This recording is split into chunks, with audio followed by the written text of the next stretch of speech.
What's up, guys? Peter from Panda here out in my garage. If you have a garage like this and you don't have it heated, and mine is not, so in the winter it gets actually really cold.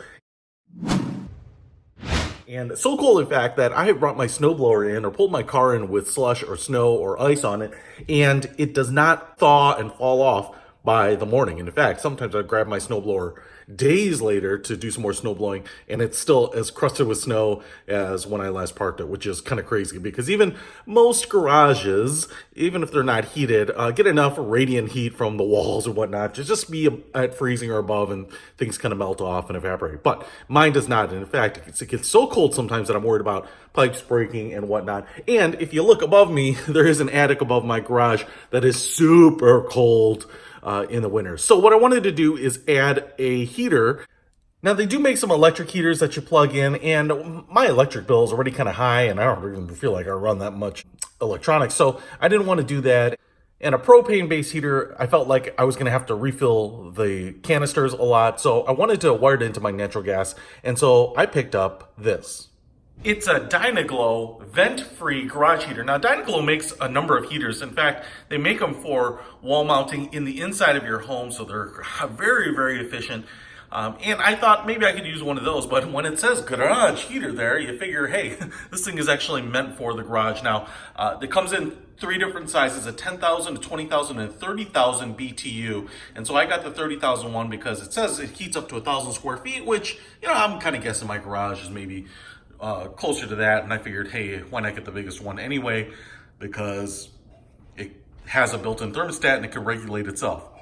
Now, like I said, it doesn't require a chimney because it's a vent-free design. It has a thermostat control. It actually works on either propane or natural gas, and it's for use in residential garages. So check. Also, no electricity required when operating without a blower, which is great because I don't have an outlet really close to it. Obviously, I could run a extension cable. Now, as you can see, this box is empty, and that's because I already unboxed it because I wanted to save you that. So I want to show you here. Basically, it comes with this bar, which is to mount it to the wall, I think. So you actually screw this bad boy to the wall, and then you can see these little tabs. That's where it hooks on. Has an instruction booklet here. The heater will stay on this bar because it's actually not that heavy. Lots of packaging. I think it comes with just about everything you need, minus like one of those flexible gas cords. Looks like we have a little battery here, I think for the igniter. Kind of uses one of those like grill barbecue igniters. We have some mounting hardware, it looks like, here as well, and that's pretty much it. Now, here is the heater itself, and as you can see, this is how it would be oriented. It's black, so it kind of has a little bit of an industrial look. The residential, or the ones for indoor use, seem to be white. And I haven't gotten all the plastic off of everything yet, but you can see it just kind of comes off. It's kind of got a little bit of a fireplace look. There's this metal grate over the front, and as you can see, there's a piece of like fireproof glass right there. And so the flames would be behind it, and you can see an angled top here. This is all, you know, sheet metal, kind of like an outdoor fire pit, and so that'll help angle and reflect the heat back out, and which is good because I'm actually surprised that you're going to actually install this thing on drywall and not get it hot on the back to or hot enough to ignite something. You can see we also have vent in there, and you can see some of the hardware back there. Now, I want to show you the bottom here before we go on, because this is where you run your gas lines in, and you have two inlets here. So you do have a propane inlet right there. It's actually capped off right now with a screw, and you can see it's marked propane, as well as it comes with this nice little sticker. And then you have a natural gas inlet, also capped off with a screw, so you would need kind of an Allen key to get one of those out, but you're only going to need one of those. In my case, it's going to be natural gas, hopefully. And then if I stand the heater up like this, I'm going to show you on the top. It looks like we have the igniter right there. I think you'd unscrew this, put the battery in there, and then push that. I think there's a pilot light that will stay lit, so you don't need to come back out and reignite it to get this thing going. And then here is the, it's going to be hard to see because of my bright light here, but there's a 1, 2, 3, 4, 5 off, and then pilot marking on this little thermostat control right there. So you just turn that to fire it up, and then set it to the thermostat level that you want. Now, I don't know exactly what the 1 through 5 correspond to in terms of temperature, so you kind of have to look in the instruction booklet or play around with that. It looks like we also have tags here. It says do not remove, and they are tethered by a metal piece. And then on the back, looks like there's a little cover here, and I'm assuming there's a switch in there for switching some of the internals or the regulator or something from liquid propane to natural gas. Here you can see the tabs where the points of that bracket will go into. Now, this actually seems pretty straightforward to set up, and I'm really impressed with how light it is and how small it is. I will say that getting a gas line in my garage to set this thing up is going to be the hardest part of it. And so I have hired a professional for that. He's going to come and run some gas lines, and we will get this thing installed and try it out. All right, guys, so I had the plumber come over because I needed a gas line here. You've got that inline switch. And I got the thing set up and fired up. So as you can see there, right in the middle, you get a little pilot light, and that's going to stay on no matter what, as long as there's gas supply. And that's why you don't need any electricity to this bad boy. Even to start the pilot light, there's that battery that goes in there, so you get a little electric starter, kind of like a gas barbecue.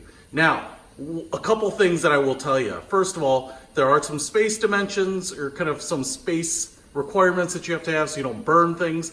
I probably have this set up a little higher than, I'd probably recommend. You kind of want it a little lower in the room so the thermostat, is kind of registering real room temperature, cooler air sinks, and so, it's gonna work like that. But I've got it kind of set up in the middle of the wall here, and I think that's okay. It's not very big, and it's kind of amazing that it puts out heat forward. There's really, even if I put my hand here, I'm not feeling any heat. So even if I put my hand right here, as you can see, I'm still actually not really feeling, maybe just a little bit of warmth. Right here, it's really kind of shooting it out that front. And so for as small and as slim as it is, that's pretty impressive. Now you can see here, this is not one of those infrared heaters. We have flame kind of heating up air right behind a glass panel there. So you get to see all of this, and you kind of see two levels of flame, kind of these longer flames that lick up, as well as these like shorter burner flames, and that is matching the illustration in the manual, so that's good news. A couple of things that I do want to throw out here is that the switch on the back, the little cover, you have to take it off, and that's going to allow you to hit the switch for liquid propane or natural gas. And I will say that the plastic switch that you kind of push in and turn to adjust that plastic is very fragile, and so it's easy to turn it and kind of strip that switch. So what I actually did was, to make sure that it was in the right position, I actually took the plastic switch off and used a pair of pliers to push down on that switch and turn it all the way to the natural gas side. And the reason I'm bringing that up is because if you don't turn it all the way, you get these huge flames out of here on natural gas. So I'm not sure exactly if propane burns more efficiently or what, but you get these huge licking flames if it's not perfectly in the right position. So keep that in mind. You might actually think it's broken. And so when I kind of got those, I opened it up and figured out that that switch was not completely turned into that position, and vice versa for propane. The other thing that I want to show you is up on top.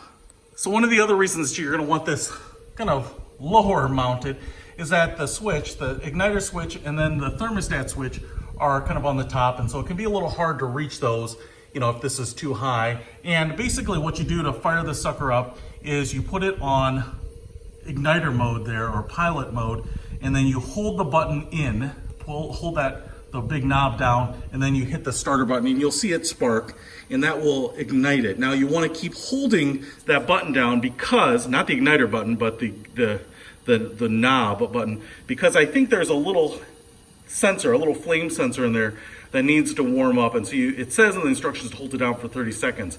And so I did that, and I kind of held it down for like 35 seconds and then released it, and it was no problem. And then you just turn the knob, and make sure you don't turn it to off. You want to turn it the other way. And this is actually setting 1, and like I said, man, or basically 1.5. This is putting out some nice heat. It's going to kind of take out the sting of the cold air here in the garage.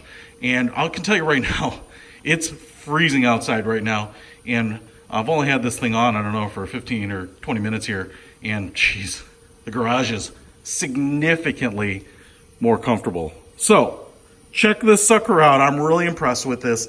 It's pretty easy to install. The gas line is probably the hardest piece of it, but it works like a charm, doesn't require an outlet, and it's a lot cheaper to use natural gas in my area than electricity.